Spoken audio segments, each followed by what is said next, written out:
ঝটপট করে বানিয়ে নিন আমের শরবত, মিষ্টি আমের শরবত। আমগুলোকে ধুয়ে মাঝখান থেকে অংশটা বের করে দেন আর ছোট বড় করে কেটে নেন।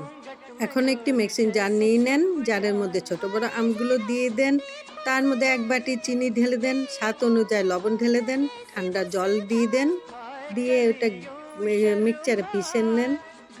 ঝটপট করে মিক্সচারে পিষে নেন। এখন এই দেখেন আমার হয়ে গেছে, অনেক গাঢ় হয়ে গেছে। তার মধ্যে 1 গ্লাস জল ঢেলে দেন, ঠান্ডা জল। জল দিয়ে আমি মিশিয়ে নিয়েছি। এখন চটপট করে কাঁচের গ্লাসগুলো সাজিয়ে নেন। এর মধ্যে একটা একটা করে বরফের টুকরা দিয়ে দেন, আমের রসগুলো ঢেলে দেন। এর উপরে 2টা 3টা 4টা চেরি ফল দিয়ে দেন। আপনারা চেলে এর উপরে ছোট ছোট আমের টুকরা করেও দিতে পারেন।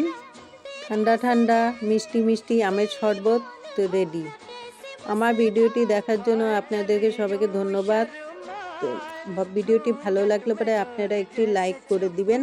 Thank you.